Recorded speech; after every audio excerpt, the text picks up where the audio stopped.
This video is not financial advice. I'm not a financial planner. I'm an entertainer. I'm the one, the only Apefather up all night telling stories. I'm also a storyteller. Wow! So remember I told you that I was working on Wall Street? This was early in my youth. You know, like my cousin Vinny, two youths. I was a youth. I was very young. So anyway, I had to go get my Series 7, right? So there was a guy, I can't say his name. I don't want to get him in trouble. But I'll just say Tony D. All right, if anybody worked in Wall Street in the 90s, you know who this guy is. Right? And that's it. So, you know, possibly Uncle Festa, who knows? He says he worked in Wall Street. He knows who Tony D is, okay? So Tony D was the guy you went to like learn, you know, to practice, you know, everything with the Series 7, to take the test, just to pass it. He was the best. You know, you had to pay like something like $300-400 for his course. So something like, it was like a 2-week course, you know, something like 9 to 5 every day for 2 weeks. This guy was like Sam Kinison, you know, the comedian. This guy was nuts, man.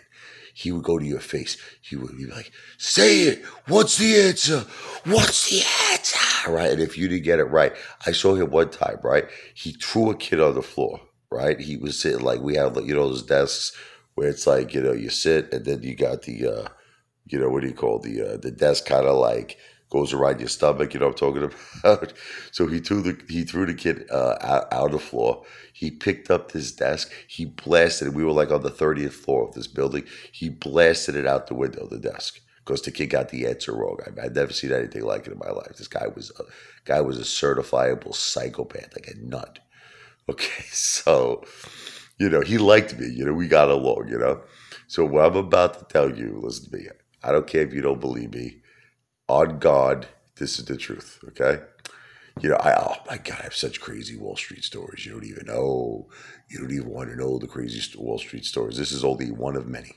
So we're walking down Broadway, and he likes me. Like, we would go out for drinks. It was out of the movie. I got to tell you, I lived a little bit of the Wolf of Wall Street. That's all I'm going to say to you. When I was in my early days, I had a lot of fun. Leave it at that, okay? Not that I'm saying I was involved in anything illegal. I'm just saying that, you know, the wild side of Wall Street, the partying, you know, the excessiveness, the you know, everything. I was involved in all of it. But, you know, so let's just put it this way. So we're walking down Broadway, and, you know, the Brinks trucks came, you know. So I guess they were making their pickups from the banks. We had all the banks over there. So this one particular Brinks truck had gold bullion. It was like stacked up with gold bullion, right?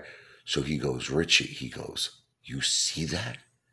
I'm like, yeah. He goes, look at all that gold. It's like he first of all, the guy was already a psycho. I'm a psycho, I know you know, but this guy made me look sane. He made me look sane, this guy. It's like he went into a trance. He flipped out. He goes, gold, look at that gold. So I'm like, Tony, what are you going to do, man? He goes, get the gold, get the gold. So what happened was, there was like a moment, right, where the guys who were the security guards of the Brinks truck, like there was just a second where one of them went, you know, into the driver's seat, right, and then I guess one of them went into the bank, and there was like, it was like literally like a split second that nobody was watching the gold.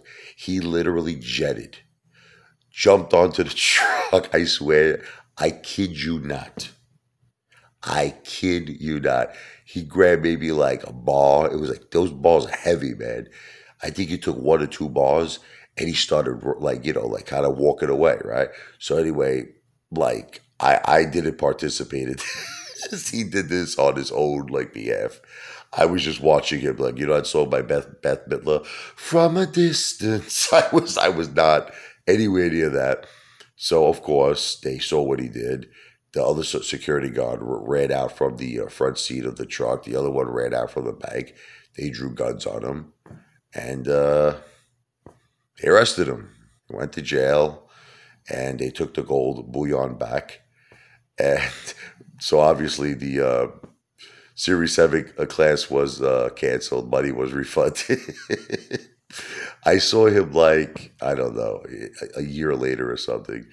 And it was like, he just said, man, we spoke about it, you know. He goes, man, I lost my mind. I don't know what I was thinking. I guess he didn't do too much time because I saw him. Maybe it was a little. It could have been a little. It could have been 2 years. I don't know. But he didn't get into the time he did. He didn't get into none of that with me.